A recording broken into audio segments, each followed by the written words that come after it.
لله والحمد لله والصلاة والسلام على رسول الله أما بعد قال الله سبحانه وتعالى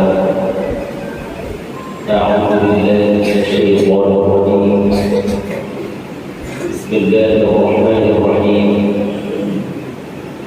إنا نحن نزلنا الذكر وإنا له لحافظون صدق الله العظيم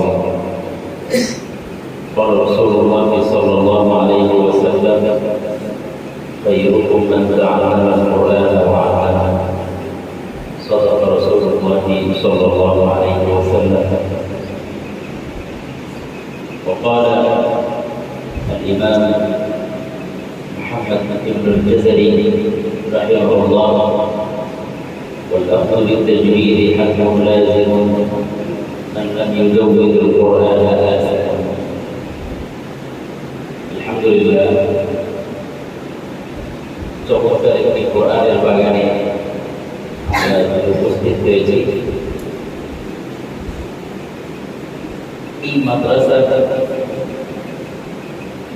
সম্মান মর্যাদা বৃদ্ধি পেয়েছে এই হিফজখানা সংশ্লিষ্ট থাকার কারণে এই মাদ্রাসার মর্যাদা আল্লাহ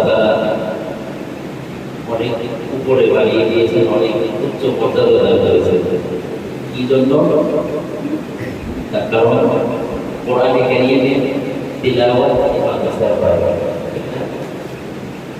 এবং তোমাদের মর্যাদা যারা ছাত্র স্টুডেন্ট, বিশেষ করে কোরআনের স্টুডেন্ট যারা কোরআনকে হিফজ করছো, যারা নাজেরা নুরানি নাজেরা বা হিফজ বিভাগে, তাদের মর্যাদাও সর্বোত্তম ব্যক্তি হিসাবে চলাচল করছেন।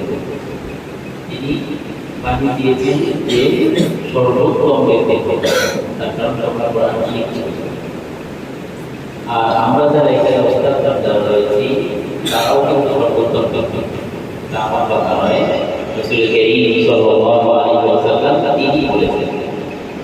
আমরা জানি তোমরা রাসূলের বাণী আমি বলেছি খায়রুকুম মান তাআল্লামা আল-কুরআন ওয়া 'আল্লামা।